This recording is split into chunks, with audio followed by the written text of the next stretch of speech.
नमस्कार। इस समय मैं मौजूद हूँ रामनगर के बिजली विभाग के दफ्तर में। हमारे साथ मौजूद है AEE श्यामलाल शर्मा जी।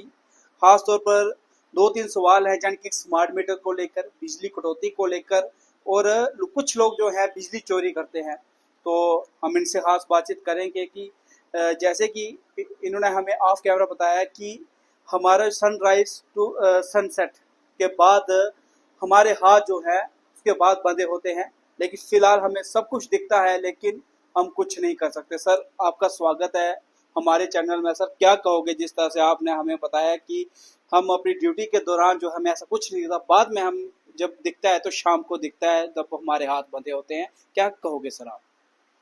देखो अनिल जी, ऐसे है कि जो इंस्पेक्शन का हमारे ऊपर ये गवर्नमेंट का रिटर्न ऑर्डर है, हम अपनी टीम लेके सनसेट और सनराइज के बीच ही जा सकते हैं।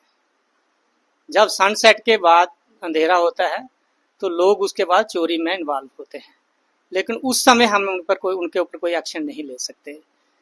तो जब तक केबल नहीं पड़ती तब तक भी जो चोरी कर रहे लोग हैं, जो रात को अंधेरे में चोरी करते हैं, उनके ऊपर अंकुश लगाना थोड़ा मुश्किल है।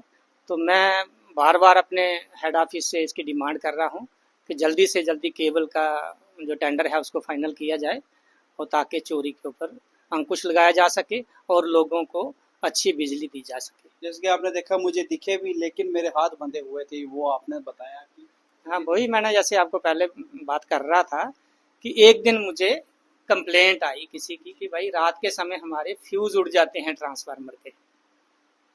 मैं एक टीम लेके गया, ऐसे गलियों में चक्कर लगाया, तो मुझे दिखा कि कई लोगों ने उसकी कुंडियां डाली हुई थी।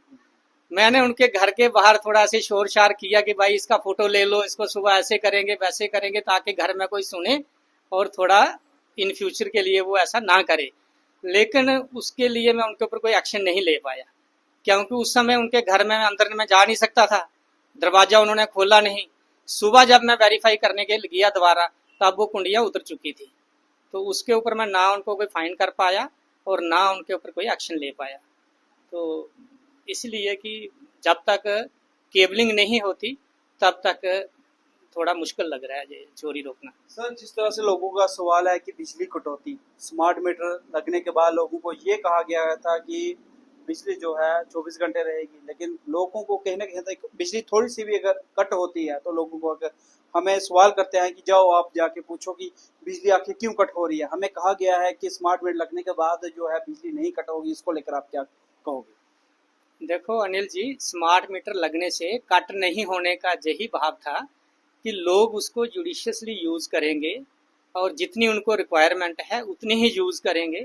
जब लोड कम हो जाता है तो फिर कट करने की जरूरत नहीं पड़ती। जैसे अभी 5-6 दिन से मौसम ठंडा हो गया है तो लोड कम चल रहा है, तो कट बिल्कुल नहीं हुआ है, 5 दिन से कोई कट नहीं हो रहा है।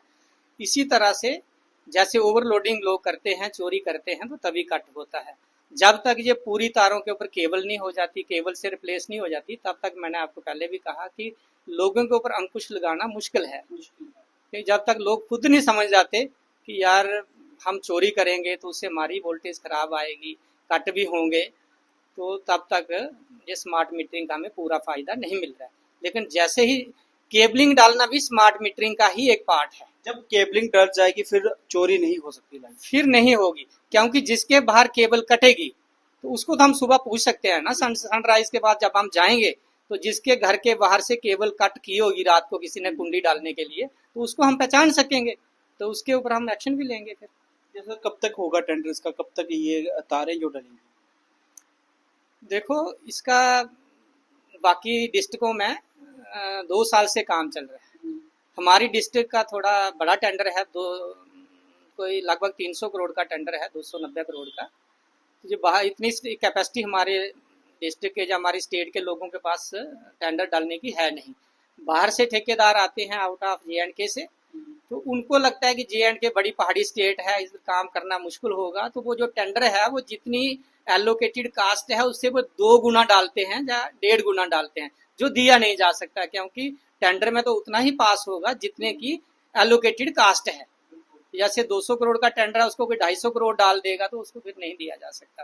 तो जितने भी टेंडर 5-6 बार डले, तो हर बार वो टेंडर कास्ट जो थी वो हमारी एलोकेटेड कास्ट से 2 गुना या 1.5 गुना थी, तो उसकी वजह से ये थोड़ा हाल्ट हो रहा है।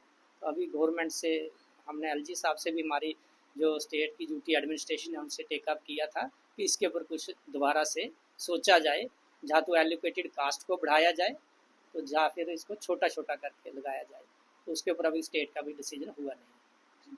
जानकारी देने के लिए बहुत बहुत धन्यवाद। ये थे हमारे साथ बिजली विभाग के AEE। फिलहाल इस रिपोर्ट के साथ इतना ही, मुझे दीजिए इजाजत।